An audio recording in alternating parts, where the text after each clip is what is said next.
too, and they said, now, when you get in your sleeping bag, remember, these snakes try to find the warmest place.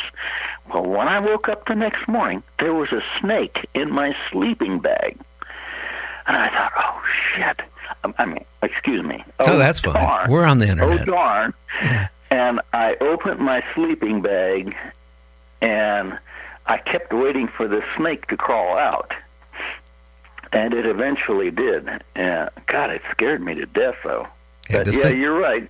Yeah, just think if you would have rolled on that snake during the night. Oh, gosh. Yeah.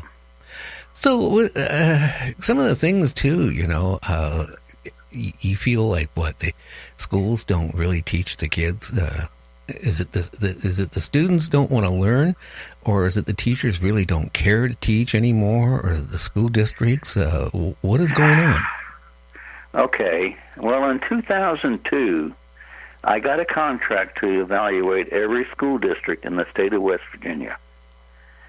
So for 5 months, I drove around in my RV 5,000 miles to every school district in the state, and I interviewed in one school district of the 55. I think there's 55 school districts in that state.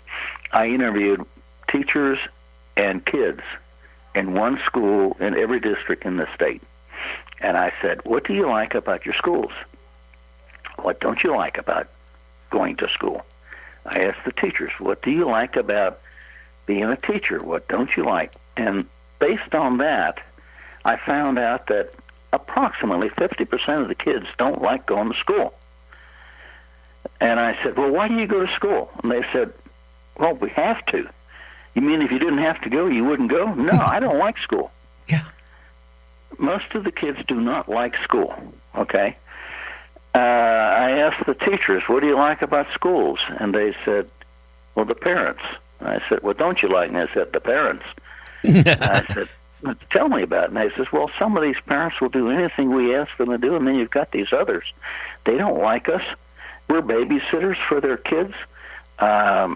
Anything we try to do to improve the behavior of their students, they undo when the kids go home.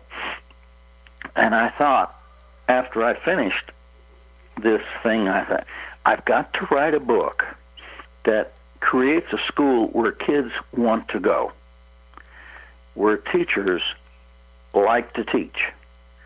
And that's why I wrote the latest 2 books that were published in October of this year. Both are on Amazon. You just put in my last name, Bulach, Cletus, School Culture and Climate, and they'll come up. They run about $25 a piece. They're a lot of common sense, but they create a school where kids enjoy going. And they create a school. It's an interesting part. In Chapter 5 in the first book, I created a character education program that impacts the parents.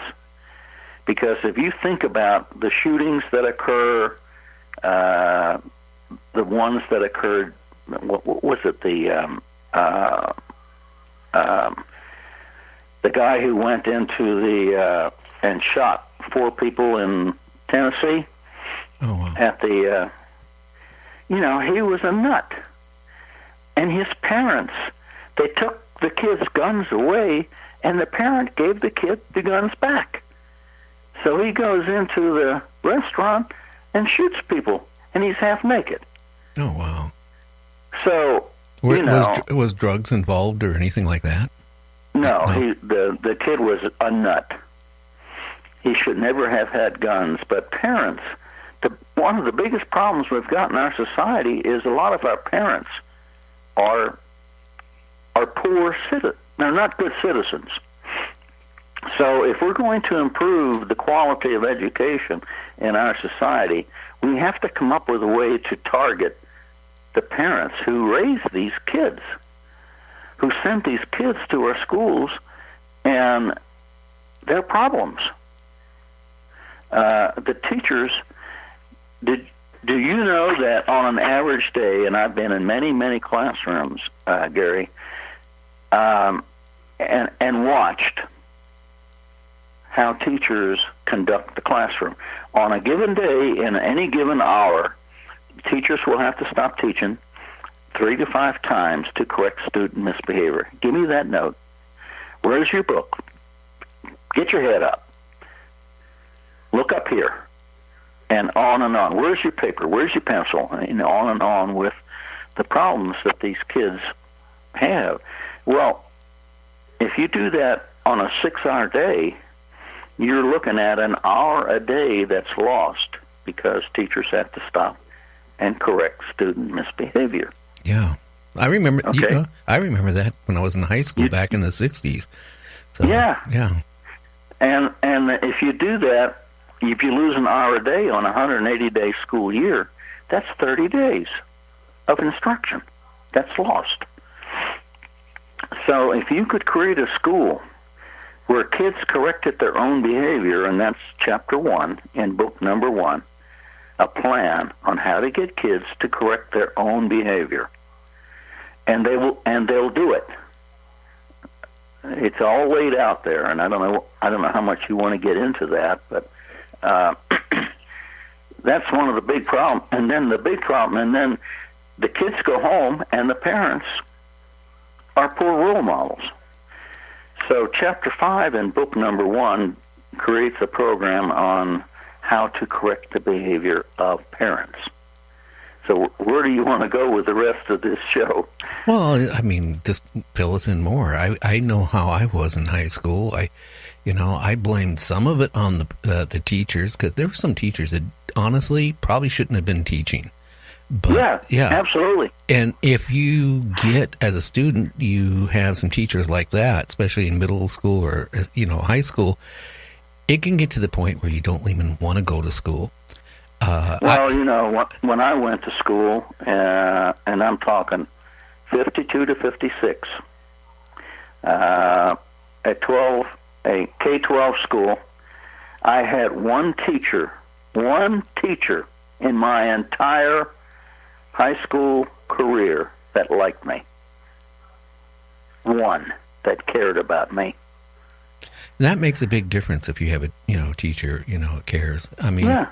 I actually had a teacher that hated my guts, and it made, it was my math teacher in high school, and it totally made it where, I started cutting school and doing, things I shouldn't have been doing.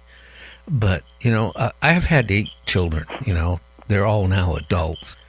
But, I mean, I even tried homeschooling with one of my children, and, no matter how hard I tried, it just didn't work. And, and I blame that maybe on the school system, maybe because the type of job I had, I wasn't around the house as much as I should have been. But it's really hard on, if you have a child that has kind of ventured off the wrong way, to get them back where they want to go back to school. Well, when I was a school superintendent, we had homeschooled in Ohio. It was just starting. And I would bring the parents in, and I would talk to them, and I'd say, look, your taxes are paying for your child's schooling. Now, if you decide to homeschool, that's fine. I said, but all the books, all the curriculum that you want is yours because you've paid for it. So you tell me what grade your kid's in, and I'll give you all the books for that grade. And I said, furthermore, after school is over, if you want your kid in band, if you want your kid in sports, if you want your kid in any of the after-school activities, you just bring them in. I said, and we will allow your child to interact with the other kids at this school, but you can homeschool them if you want. Well, see, and it worked out just fine. Yeah, because, I mean, around here, at least up in the Seattle area, the schools weren't like that. So, I mean, if you do homeschooling, you do homeschooling. If you want a teacher to come over and, help, you pay the tutor, and then, forget about any sports or music or any, activity. Yeah, and that's just awful. I thought, these parents are paying taxes just like everybody else. I want to give them every break I can give them. So I opened the doors And most of the homeschool parents did bring their kids back for football and basketball and debate and vocal music and stuff like that. Well, did you also have someone go back to school after being homeschooled? And Yeah. Once they found out what it was like, a lot of the parents decided it wasn't worth the effort to homeschool. The crazy thing is the schools situate. I call it school culture and climate. Okay, school culture and climate. Culture is the underlying values and beliefs of what creates the school climate. And I look at in your mind, Gary, picture an iceberg out on the ocean. Okay. Okay. You see it out of the water? I see it sticking above out. the water? Yes, sir. Okay. Well, below the water is this huge mountain of ice that creates the stuff for the part above the water.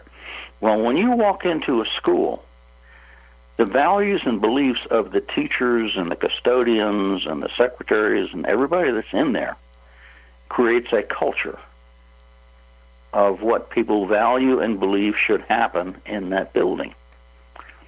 And based on the values and beliefs of the people who are in that building, a climate occurs of how people treat each other.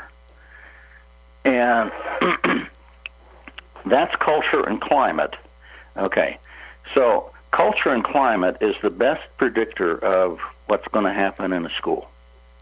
It's the single biggest predictor of what's going to happen in that school. And most people don't identify the culture. No, they don't. And they don't shape the climate. Now, here's a simple technique that your listeners can use, whether you're a parent, whether you're a minister, whether you're a teacher, or any other leader of any kind.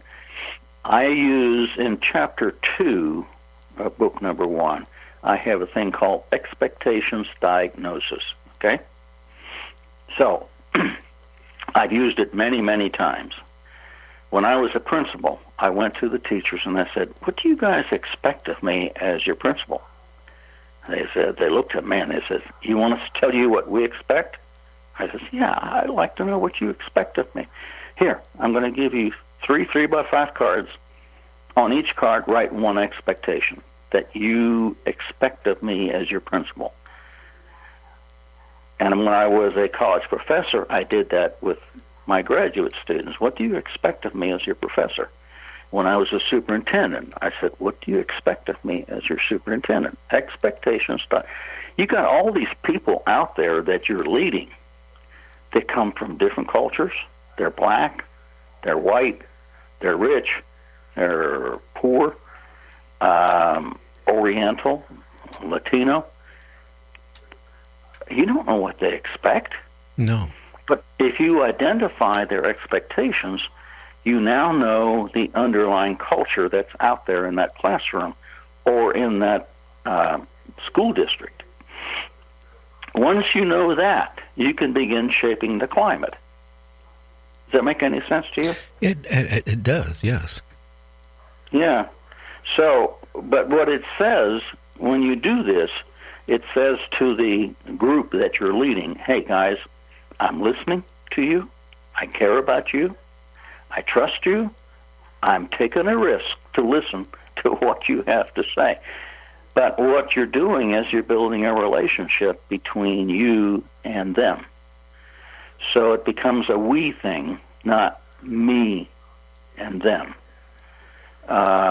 It's a very powerful tool in establishing the school culture and climate. Now, culture and climate is the single biggest predictor of what's going to happen in any organization, whether it's a church, whether it's a business, or a family with parents. there is a culture and a climate, and many parents don't really work on